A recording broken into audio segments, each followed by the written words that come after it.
Hello friends, welcome back to my YouTube channel Baijnath coaching classes. तो पिछली video में आपने 8.1 के क्वेश्चन सॉल्व करे थे। आज एक नया टॉपिक है हमारे पास, कुछ विशिष्ट कोणों के त्रिकोणमितीय अनुपात। ठीक है, हमें क्या लेना है, कुछ विशिष्ट एंगल लेने हैं, जैसे 0 डिग्री, 30 डिग्री, 45, 60 और 90।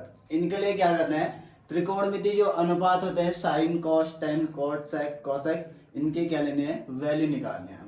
ठीक है, यानी कि 0 डिग्री पे, 30 डिग्री पे, फिर उसके बाद 45, फिर 60, फिर 90 डिग्री पे, इन सारे जो ट्रिग्नोमेट्री रेशियो है उनकी वैल्यू निकालनी है। ठीक है, तो देखो ये सब हम जो निकालते हैं, ये निकालते हैं त्रिकोणमिति सारणी होती है, उसी के थ्रू बनाते हैं इस चीज को। ठीक है, तो कैसे उसको जनरेट करते हैं उसका तरीका बताऊंगा इसमें। इसको कहते हैं हम त्रिकोणमितीय, या इतना ना लिख के सीधे एक सारणी के रूप में बनाएंगे इसको। ठीक है, ट्रिग्नोमेट्री टेबल करके उसमें क्या आएंगे, 0, 30, 45, 60, 90 के त्रिकोणमितीय अनुपात आएंगे। ठीक है, तो देखो सबसे पहला प्रोसीजर उसमें क्या होता है, हमें क्या लिखना होता है। देखो जो जो ये एंगल है, इन एंगल को लिख लेंगे। ठीक है, चलो एंगल पहले बाद में लिखेंगे, पहले उसका प्रोसीजर देख लेते हैं बनाने का। क्या करेंगे, देखो सबसे पहले 0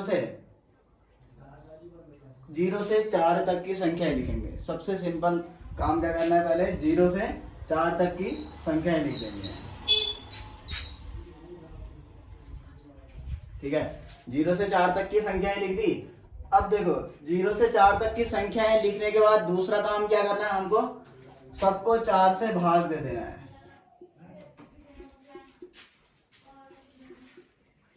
देखो सबसे पहला काम क्या करना है, 0 से 4 तक की संख्याएं लिखी।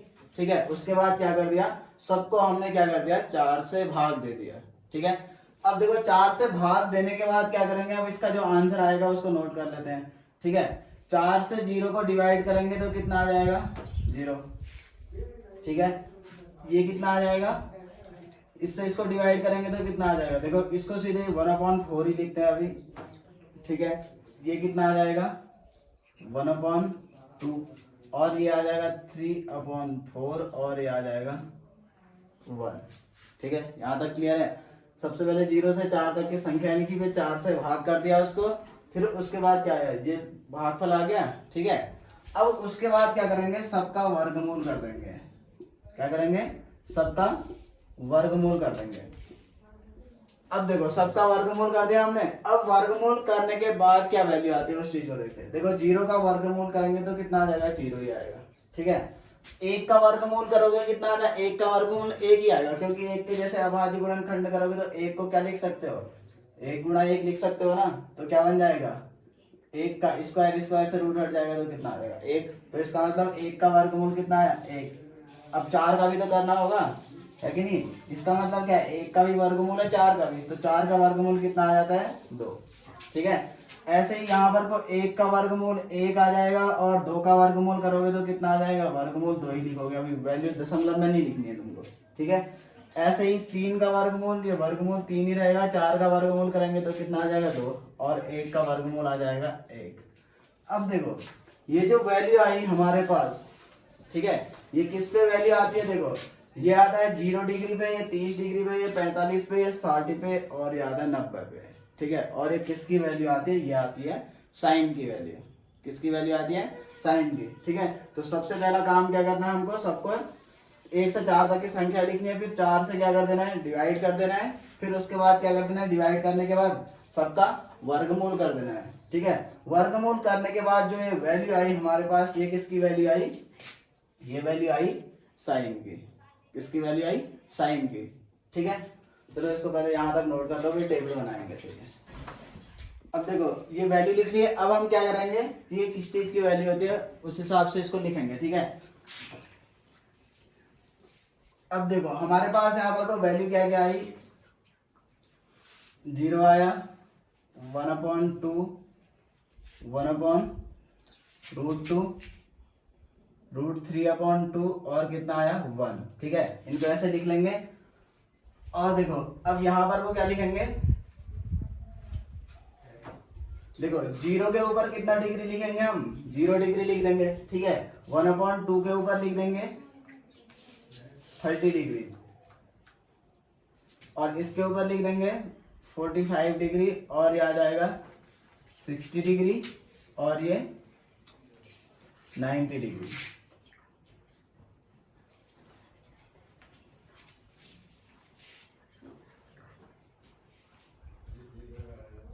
ठीक है, यहां तक लिख लेंगे। अब देखो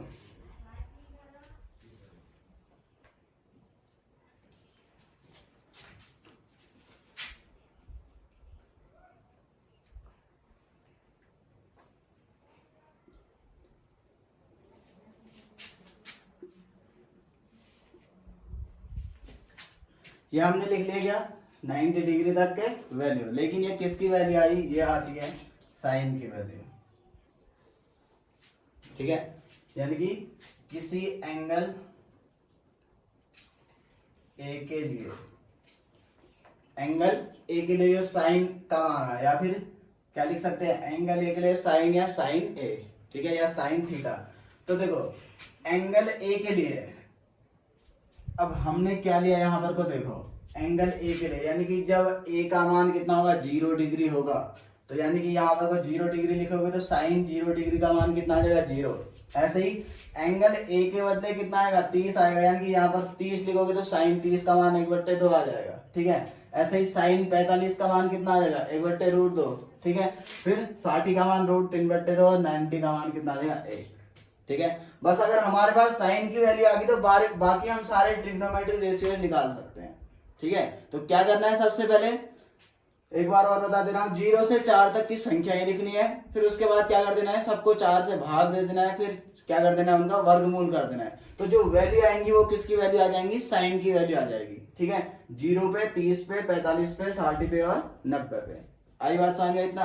तो इनके बीच की वैल्यू नहीं करे, जैसे 0 और 30 के बीच में और भी एंगल होते हैं, उनकी बात नहीं करे, केवल ये कुछ विशिष्ट हमने अनुपात ले रखे हैं, इन्हीं के लिए होता है ऐसा। ठीक है, अब देखो उसके बाद क्या लेंगे, अब देखो अगर हमें cos a का मान निकालना है, किसी एंगल a के लिए cos का मान निकालना है, तो ये कितना आ जाएगा। देखो अब इस चीज को कैसे निकालेंगे, देखो जो ये लास्ट में आ रहा है इसको यहां पर को लिख दो। ठीक है, ऐसे ही √3/2 को इसके साथ लिख दो, फिर 45 को ऐसे ही लिख दो, फिर 30 को क्या करना है 60 के बदले में लिख दो यहाँ पर को, और जो 90 पे है इसको लिख दो 0। ठीक है, क्या किया हमने, यानी कि इस चीज को पलट दिया, जो उसका 90 पे था वो यहाँ 0 पे आ जाएगा, जो 60 पे होगा वो 30 पे आ जाएगा, 45 वाला यहीं पे रहेगा। ठीक है, फिर इसका 30 वाला यहाँ 60 में चले जाएगा, और 0 वाला कहाँ पर आ जाएगा 90 पे आ जाएगा। आई बात समझ में? तो ये किसके लिए आ गया, कॉस के लिए आ गया। अब ऐसे नहीं आता है तो फिर समझ में दूसरे तरीके से भी आ सकता है। ठीक है, फॉर्मूला बताया था एक मैंने इसमें, क्या साइन स्क्वायर ए प्लस कॉस स्क्वायर ए बराबर कितना होता है 1, बताया था ये फॉर्मूला। ठीक है, अब देखो हमें साइन का मान दे रखा है। ठीक है, एंगल दोनों में सेम है, साइन 0 का मान कितना है 0। ठीक है, तो साइन ए के बदले कितना रख दो 0 का स्क्वायर, ऐसे ही कॉस स्क्वायर कितना ए के बदले कितना रखना 0, साइन 0 का मान तो कितना है 0, तो ये कितना आ गया 1। तो cos 0 का जो मान आया वो कितना आ गया, फिर 1 ही तो आया ना, ये तो 0 ही है। ठीक है, तो 1 ही तो आया, फिर इस प्रकार से और भी वैल्यूज निकाल सकते हैं। ठीक है, अब देखो अब हमें क्या निकालना है, फिर किसी एंगल ए के लिए, ए मतलब क्या हो सकता है वो 0 से 90 के बीच का जो भी है इनमें से। ठीक है, इन 5 में से, तो उसके लिए वैल्यू कैसे निकालते हैं, देखो एक फॉर्मूला बताया था, tan थीटा बराबर क्या होता है साइन थीटा बट्टे कॉस थीटा। ठीक है, बताया था ये फॉर्मूला, अगर आप लोगों ने वो वीडियो नहीं देखी है तो पिछली वीडियो में जाकर के देख सकते हैं। ठीक है, डिस्क्रिप्शन में उसका लिंक है। तो देखो tan थीटा का मान कैसे निकालते हैं, साइन थीटा बट्टे कॉस थीटा, यानी कि साइन की वैल्यू में अगर तुम कॉस की वैल्यू का भाग दे दोगे तो tan का मान आ जाएगा। ठीक है, तो tan 0 का अगर तुम्हें मान निकालना है, एंगल ए के लिए कहा ना, ए का मान जब 0 होगा, यानी कि tan 0 का निकालना तो क्या करना होगा, साइन 0 में cos 0 का भाग दे देना है। तो साइन 0 कितना है 0, cos 0 1 है, तो 0 में 1 का भाग दोगे तो कितना आ जाएगा 0। ठीक है, अब देखो ऐसे ही 1/2 में 3/2 का भाग दोगे तो कितना आएगा, 2 से 2 तो कैंसिल हो जाएगा, बचेगा कितना 1/√3।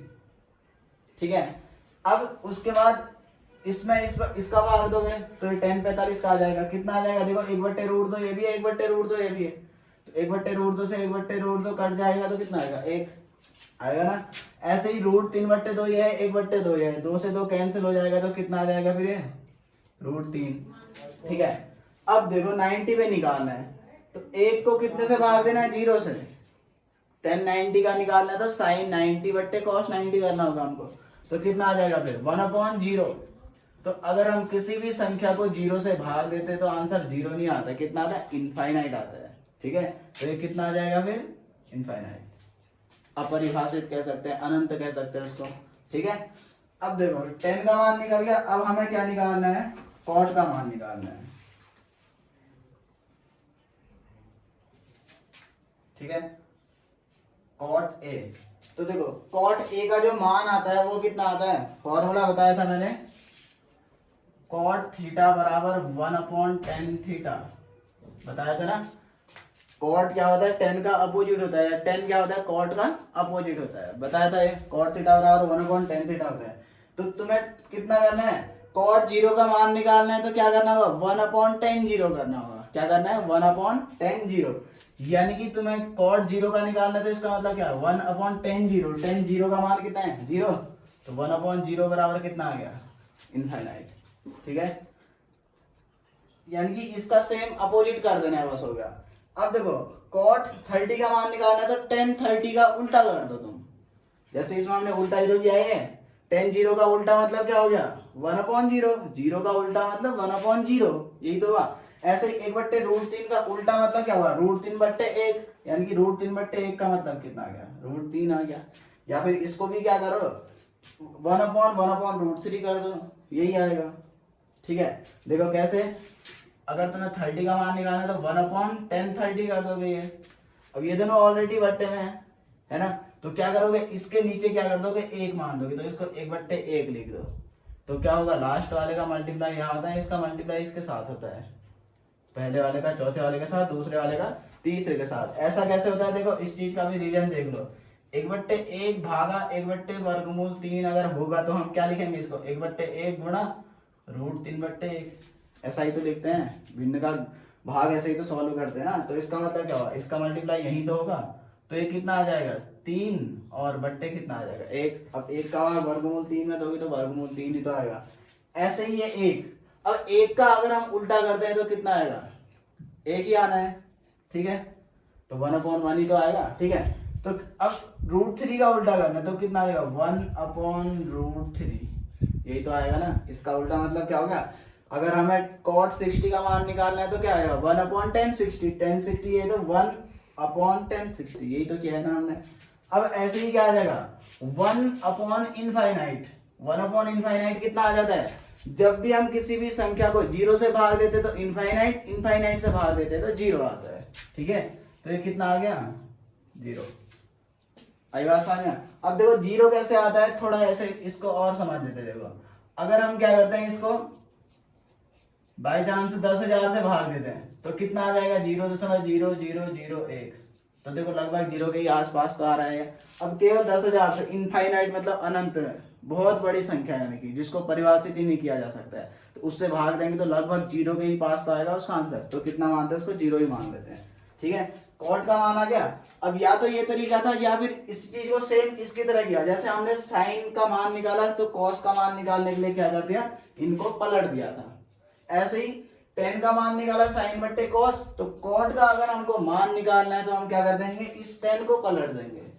ठीक है, टेन को पलटने का मतलब क्या हुआ, देखो यहाँ पर तो हमने पीछे की वैल्यू आगे पलटी, या तो इनको वैसे पलट दो, 1/वर्गमूल 3 है तो इसको 3 लिख दो, 1 है तो 1 ही लिखा, वर्गमूल 3 है तो 1/वर्गमूल 3 ऐसे पलटा। या फिर क्या समझ सकते हैं, देखो ये इनफाइनाइट कहाँ पे आ गया, उसका 90 पे मान था, ये 0 पे आ गया, ये 60 पे वैल्यू है तो ये 30 पे आ गया, और ये 45 पे है तो 45 पे रहा, 30 पे है तो यहाँ 60 पे चला गया, और 0 पे है तो 90 पे चला गया। ऐसे भी समझ सकते हैं इसको। ठीक है, अब देखो ये आ गया हमारे पास किसका, कॉट का। अब निकालते हैं इसमें सेक का मान। तो देखो सेक का मान कैसे निकालता है इसमें समझना है हमको। ठीक है,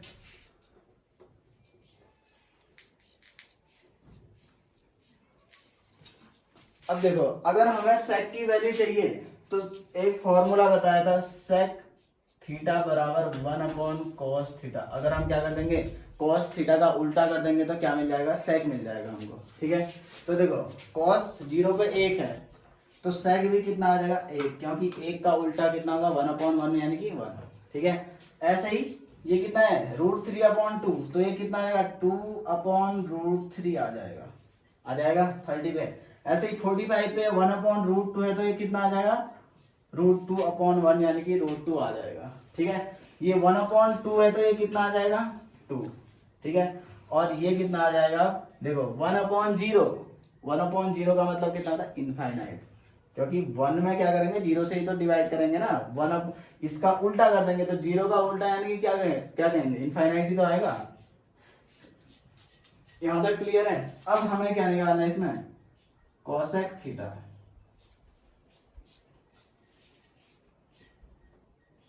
ठीक है, अब देखो कोसेक थीटा की वैल्यू निकाल ले तो कोसेक थीटा के लिए फॉर्मूला बताया था मैंने, कोसेक थीटा बराबर होता है, कोसेक थीटा किसका उल्टा होता है साइन का उल्टा होता है, बताया था ना। तो 1/sin थीटा यानी कि साइन थीटा का अपोजिट कर देंगे हम, तो कितना आ जाएगा ये देखो 0 है तो 1/0 कितना आ जाता है इनफाइनाइट। ठीक है, ऐसे ये कितना आ जाएगा 2, ये आ जाएगा √2 और ये कितना आ जाएगा 2/√3। ठीक है, और ये कितना आएगा 1/1 यानी कि 1। ठीक है, तो इस प्रकार से हम क्या कर सकते हैं इसमें ट्रिग्नोमेट्री टेबल को बना सकते हैं। ठीक है, तो क्या क्या किया हमने इसमें 0 से 4 तक की संख्याएं लिखी, उसके बाद क्या कर दिया सबको 4 से भाग कर दिया, फिर उनका वर्गमूल कर दिया। ठीक है, बस केवल साइन का अगर हमको मान पता चल जाए तो हम क्या कर सकते हैं पूरी टेबल को जनरेट कर सकते हैं।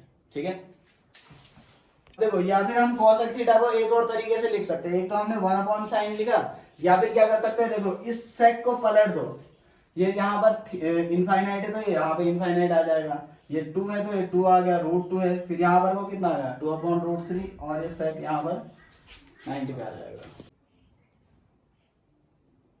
कुछ और फॉर्मूले पढ़ते हैं अब इसमें फॉर्मूला एक आता है sin a + b, इस चीज का भी यूज हो जाता है। ठीक है, तो sin a + b बराबर होता है sin a cos b + cos a sin b। ठीक है, sin a + b कोई हमारे पास दो एंगल दिए होंगे। ठीक है, तो उसके लिए sin a + b का अगर हमें फॉर्मूला अप्लाई करना है तो क्या आ जाएगा sin a cos b + cos a sin b। ठीक है, ऐसे ही sin अगर क्या आ जाएगा a - b, यानी कि हम इसमें ये भी कह सकते हैं अगर हमको कहीं पर को क्या दिखेगा sin a cos b + cos a sin b दिखेगा। ठीक है, a और b दो अलग अलग एंगल होंगे। ठीक है, तो उस कंडीशन पे इस फॉर्मूले को हम अप्लाई कर लेंगे। अब एक ही एंगल भी होगा तो तब भी हो सकता है ये चीज। ठीक है, अब sin a - b है तो क्या आ जाएगा बस सेम यही चीज आ जाएगा, माइनस कितना आ जाएगा cos a sin b, बस केवल माइनस का अंतर है इसमें। ठीक है, अब अगला आता है इसमें cos a + b, तो इसका जो फॉर्मूला आता है आता है cos a cos b। देखो इसमें तो क्या आ जाएगा साइन होगा तो साइन और cos दोनों में आएगा इसमें। ठीक है, लेकिन इसमें क्या आता है पहले तो क्या आ जाएगा cos a cos b और यहाँ प्लस है तो यहाँ क्या हो जाता है माइनस का sin a sin b, यानी कि sin a के लिए और b के लिए दोनों का साथ में आएगा, इसमें अलग अलग आएगा।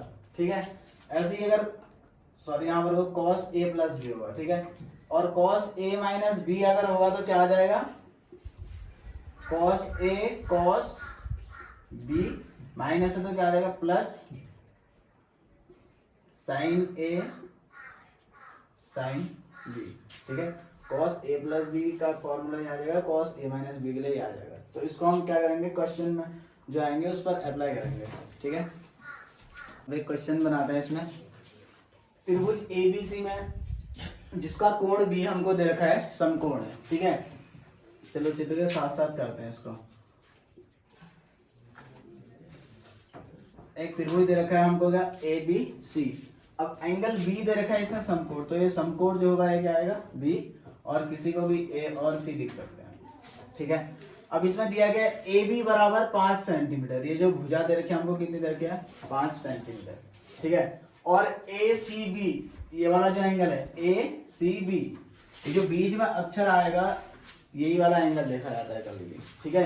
तो ए सी बी यानी कि ये वाला जो एंगल दे रखा है कितना दे रखा है हमको, 30 डिग्री दे रखा है, ठीक है। अब भुजाओं BC और AC की लंबाई हमें ज्ञात करनी है। AB बराबर दे रखा है इसमें 5 सेंटीमीटर, ठीक है। ACB या CB लिख सकते हो खाली, ये कितना दे रखा है 30 डिग्री, ठीक है। अब हमें ज्ञात क्या करना है इसमें, BC और AC, ठीक है। तो देखो इस चीज को कैसे ज्ञात करेंगे, अब एक ट्रिक बताई थी इसमें, LAL के ए, ठीक है। तो ये किसके लिए होता है, साइन लंब बट्टे कर्ण, कॉस होता है आधार बट्टे कर्ण, टेन होता है लंब बट्टे आधार, बाकी की वैल्यू लेने की जरूरत नहीं है वैसे, ठीक है। कॉस कॉट सेक और कोसेक, इसके लिए केवल इन 3 से काम हो जाएगा, ठीक है। अब देखो अगर इस एंगल सी के लिए देखा जाए, ठीक है, हमें क्या दे रखा है ए बी यानी सम्मुख भुजा, जिसको हम क्या बोलते हैं लंब, ठीक है। तो हमें क्या दे रखा है, एंगल 30 के लिए क्या दे रखा है, ए बी हमको दे रखा है, ठीक है। अब हमें ज्ञात क्या करना है, आधार ज्ञात करना है और कर्ण ज्ञात करना है। तो हमें क्या देखना है, इसके थ्रू लेना है कि किसी एंगल के लिए लंब का कर्ण के साथ कौन सा रिलेशन होता है और इस लंब का आधार के साथ कौन सा रिलेशन होता है, उसी के थ्रू हम क्या कर सकते हैं, इजीली इसको ज्ञात कर सकते हैं। क्योंकि 2 भुजाएं ज्ञात करनी, केवल एक भुजा ज्ञात करनी होती तो हम पाइथागोरस प्रमेय अप्लाई करते हैं। अब 2 भुजाएं ज्ञात करनी है तो 2 भुजाओं के लिए वो चीज अप्लाई नहीं हो सकती, ठीक है। तो क्या ज्ञात करना है, देखो लंब दे रखा है, कर्ण ज्ञात करना है, तो लंब का कर्ण के साथ रिलेशन लाना है तुम्हें, किससे होता है, साइन बट्टे साइन थीटा से आता है। तो लंब बट्टे कर्ण, या तो साइन से आएगा या फिर कोसेक से, कर्ण बट्टे लंब। तो साइन या कोसेक में से हम कोई भी रिलेशन अप्लाई कर सकते हैं इसमें, ठीक है। तो क्या आ जाता है, देखो साइन कितना आ जाएगा 30, अभी थीटा ना लिख के हम क्या लिखेंगे, क्योंकि एंगल कितना दे रखा है 30 दे रखा है ना, या फिर ऐसे लिख लो साइन सी, इस एंगल सी के लिए साइन का जो मान आ जाएगा वो कितना आ जाएगा, सम्मुख भुजा बट्टे कर्ण यानी कि लंब बट्टे कर्ण, यही तो आ रहा है ना। तो कितना आ जाएगा, ए बी बट्टे ए सी। तो साइन सी का मान कितना दे रखा है हमको 30 डिग्री, तो ए बी का मान है 5, ए सी का मान हमको ज्ञात करना है, ठीक है।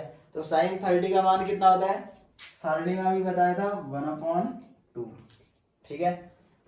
और 5 अपॉन कितना आ जाएगा ए सी, अब इसमें क्रॉस मल्टीप्लाई कर देंगे तो ए सी बराबर कितना आ जाएगा, ए सी का मल्टीप्लाई यहाँ आ जाएगा 2 का मल्टीप्लाई यहाँ, तो 10 सेंटीमीटर, ठीक है। तो ए सी का मान आ गया। अब देखो ए सी हमारे पास कितना निकल गया, 10 निकल गया ना। अब इस भुजा को या तो तुम चाहो तो पाइथागोरस से निकाल सकते हो या फिर वही ट्रिग्नोमेट्री रिलेशन अप्लाई कर, ठीक है।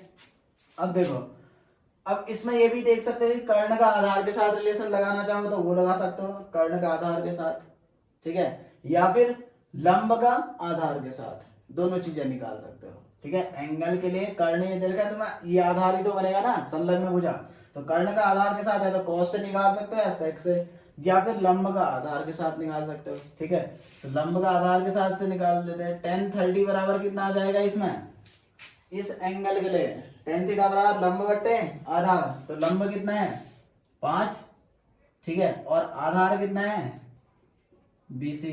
तो tan 30 का मान निकालना है हमको, ठीक है।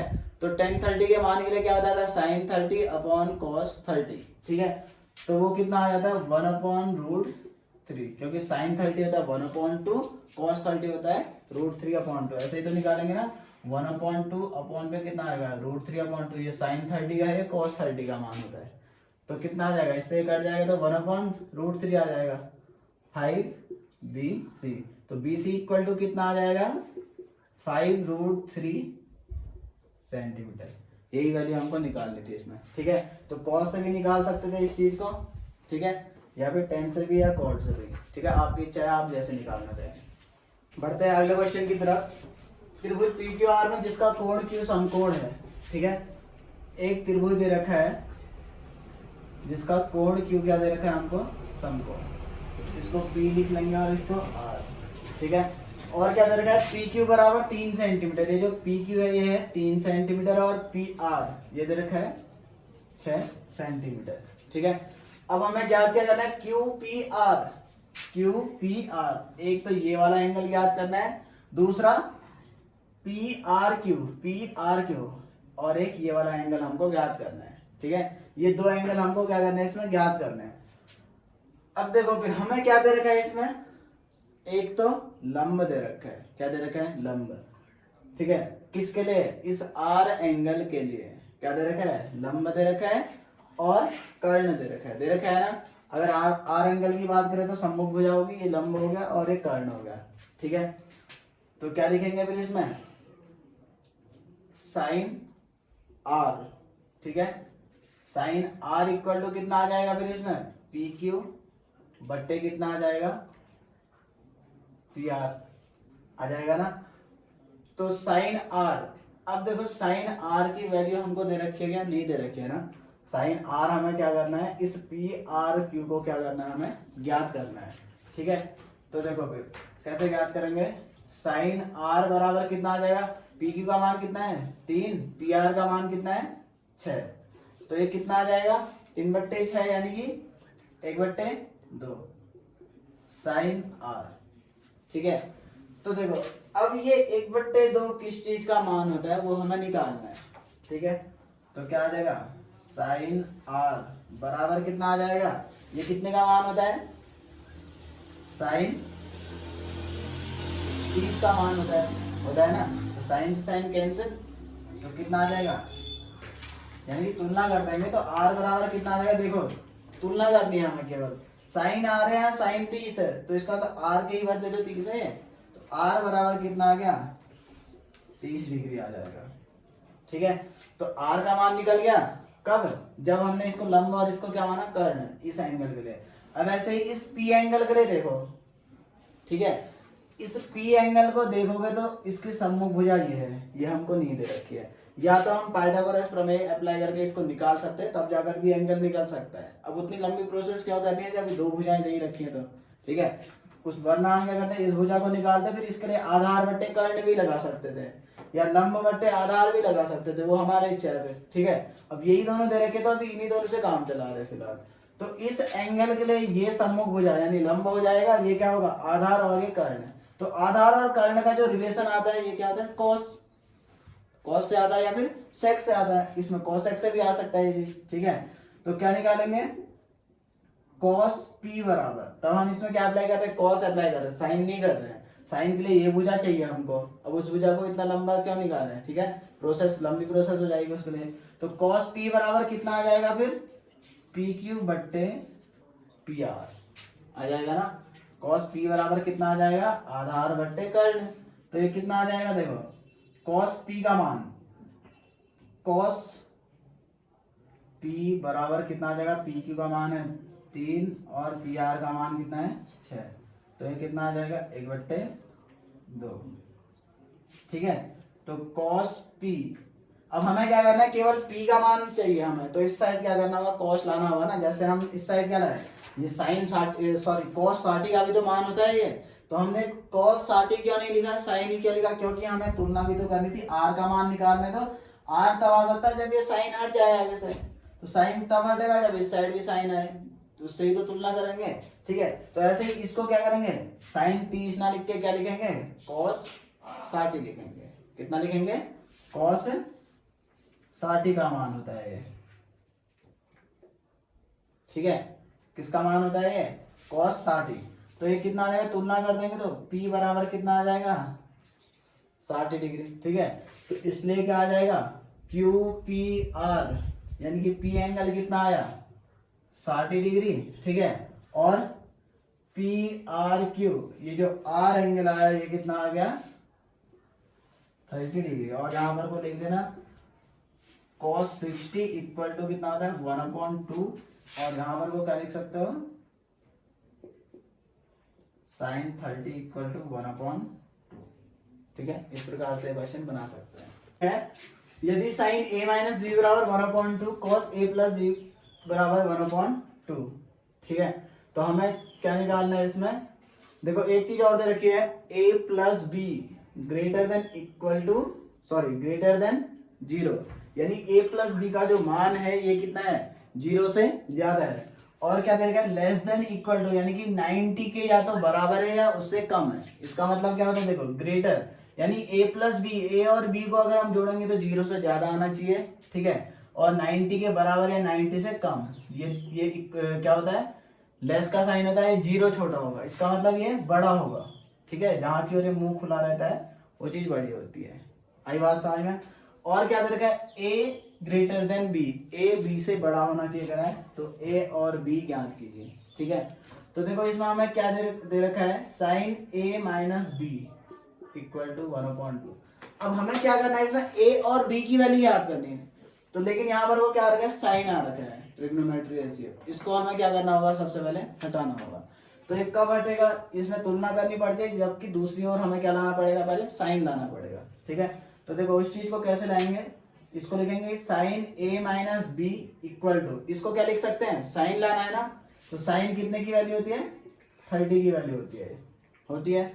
तो कितना आ जाएगा फिर साइन से, अब इन दोनों को कंपेयर करेंगे तो क्या आएगा, ए माइनस, देखो साइन है, यहाँ भी साइन है ना, तो ए माइनस बी के बदले कितना आ जाएगा, 30 आ जाएगा, ठीक है। अब वैसे समझ में नहीं आ रहा तो ये समझ सकते हो कि साइन से साइन कैंसिल हो गया, वैसे होता नहीं है ये सब, ठीक है। क्या होता है, केवल कंपेयर करते हैं, यहाँ साइन है तो यहाँ भी साइन है, तो a माइनस बी के बदले में कितना आएगा, देखो क्योंकि ये चीज क्या है, इसके बराबर है ना, sine a minus B sine 30 के बराबर है, इसका मतलब क्या है, ये रेशियो है, ये भी रेशियो है, तो a माइनस बी के बदले कितना होगा, 30 होगा, ठीक है। तो क्या लिख देंगे, a माइनस बी बराबर कितना आ जाएगा यहाँ पर वो 30, ठीक है। इसको मान लेंगे इक्वेशन 1, ठीक है। अब सेकंड कंडीशन लेते हैं, cos a plus B equal to कितना है, 1/2। अब यहाँ भी तो cos लाना होगा हमें, तो cos a plus B equal to, इसको क्या लिख दोगे, cos 60 की वैल्यू होती है, साइन 30 क्यों नहीं लिखा, क्योंकि फिर यहाँ cos आ जाता है, साइन आ जाता है, कंपेयरिंग नहीं होती, ठीक है। तो a plus B equal to कितना आ जाएगा, 60, इसको मान लेंगे इक्वेशन 2, ठीक है। अब देखो ये कैसे इक्वेशन आ गई, लीनियर इक्वेशन, रैखिक समीकरण आ गया कि नहीं आ गया। अब इसको सॉल्व करने की विधि क्या होती है, प्रतिस्थापन विधि, विलोपन विधि, वज्र गुणन विधि, ठीक है। तो हम इसमें क्या करेंगे, देखो अब किसी भी एक चर का क्या कर देते हैं, विलोप कर देते हैं, चाहे तो b का या a का, ठीक है। अगर b का विलोप करना है, देखो चलो हम मान लेते हैं b का विलोप करना है, तो क्या करेंगे, उनके चिन्ह देखे जाते हैं, क्या देखे जाते हैं, चिन्ह और गुणांक। गुणांक तो देखो दोनों के समान है ना, इसका भी 1 है, इसका भी 1 है, बस माइनस में हो गया। तो अगर चिन्ह विपरीत होते हैं तो जुड़ जाते हैं, समान होते हैं तो घट जाते हैं, विपरीत है तो जुड़ जाएंगे ना, तो क्या लिखेंगे फिर, समीकरण 1 धन 2 से, यानी कि समीकरण 1 को समीकरण 2 से जोड़ने पर, ठीक है। तो कितना आ जाएगा फिर, a माइनस बी बराबर 30, a प्लस बी बराबर 60। तो जुड़ते हैं तो चिन्ह में कोई इफेक्ट नहीं होता है, घटते हैं तो चिन्ह बदल जाता है, ऐसा ही तो होता है ना। तो ये जोड़ रहे हैं तो चिन्ह में कोई इफेक्ट नहीं आएगा, ठीक है। तो ये दोनों कट जाएंगे, ठीक है। तो a धन a कितना आ जाएगा, 2a, और ये कितना आ जाएगा, 90, a बराबर 90/2 यानी कि 45। अब हमें b की वैल्यू चाहिए, तो b की वैल्यू इसमें भी रख सकते हैं, इसके लिए भी, ठीक है। तो समीकरण 1 से तो कितना आ जाएगा, a का मान आ जाएगा 45 माइनस b बराबर 30, तो माइनस b बराबर कितना आ जाएगा, 30 माइनस 45, माइनस का 15, ठीक है। माइनस से माइनस कैंसिल, तो b बराबर कितना आ जाएगा, 15। तो देखो ये कंडीशन फॉलो कर रहा है कि नहीं कर रहा है, इसमें लिखा ना a प्लस बी क्या आना चाहिए, ग्रेटर देन 0। तो देखो a प्लस बी का मान निकालो, देखो इसमें कितना आ रहा है, 45 धन 15 कितना आया, 30 आया ना। तो इसका मतलब क्या है, a plus be greater than 0, 0 से बड़ा है। अब दूसरी चीज क्या थी, लेस देन 90 या इक्वल टू 90, यही तो था, लेस देन इक्वल टू, इसका मतलब क्या है, 90 से कम है या नहीं है ना। तो a plus be less than कितना है, 90, है ना, या तो इक्वल होगा या फिर उससे कम ही होगा, अगर है तो 90 आया। फिर a ग्रेटर देन b, देखो a कितना है हमारे पास 45, b कितना है 15, तो इसका मतलब a b से बड़ा है या नहीं है ना। तो a ग्रेटर देन b, उस कंडीशन को भी फॉलो कर रहा है, ठीक है। तो इस प्रकार से क्या कर सकते हैं, इन क्वेश्चन को बना सकते हैं। अगर आप लोगों को ये वीडियो पसंद आई है तो वीडियो को लाइक करें, कमेंट करें और शेयर करें, साथ ही साथ चैनल को सब्सक्राइब करें। कुछ और फॉर्मूले पढ़ते हैं अब इसमें फॉर्मूला एक आता है साइन ए प्लस बी, इस चीज का भी यूज हो जाता है, ठीक है। तो साइन ए प्लस बी बराबर होता है sine A cos B plus cos A sine B, ठीक है।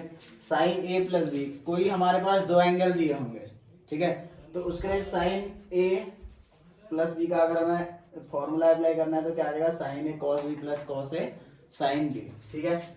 ऐसे ही साइन अगर क्या आ जाएगा a माइनस बी, यानी कि हम इसमें ये भी कह सकते हैं अगर हमको कहीं पर को क्या दिखेगा, sign A cos B plus cos A sine B दिखेगा, ठीक है। a और b दो अलग अलग एंगल होंगे, ठीक है। तो उस कंडीशन पे इस फॉर्मूले को हम अप्लाई कर लेंगे। अब एक ही एंगल भी होगा तो तब भी हो सकता है ये चीज, ठीक है। अब साइन ए माइनस बी है तो क्या आ जाएगा, बस सेम यही चीज आ जाएगा, माइनस कितना आ जाएगा कॉस ए साइन बी, बस केवल माइनस का अंतर है इसमें, ठीक है। अब अगला आता है इसमें कॉस ए प्लस बी, तो इसका जो फॉर्मूला आता है आता है कॉस ए कॉस बी। देखो इसमें तो क्या आ जाएगा, साइन होगा तो साइन और कॉस दोनों में आएगा इसमें, ठीक है। लेकिन इसमें क्या आता है, पहले तो क्या आ जाएगा कॉस ए कॉस बी, और यहाँ प्लस है तो यहाँ क्या हो जाता है माइनस का साइन ए साइन बी, यानी कि साइन ए के लिए और बी के लिए दोनों का साथ में आएगा, इसमें अलग अलग आएगा, ठीक है। ऐसे ही अगर सॉरी यहाँ पर कॉस ए प्लस बी होगा, ठीक है, और कॉस ए माइनस बी अगर होगा तो क्या आ जाएगा, cos A cos B, minus है तो क्या आ जाएगा प्लस साइन ए साइन बी, ठीक है। cos a प्लस बी का फॉर्मूला आ जाएगा cos a माइनस बी के लिए आ जाएगा। तो इसको हम क्या करेंगे, क्वेश्चन में जो आएंगे उस पर अप्लाई करेंगे, ठीक है।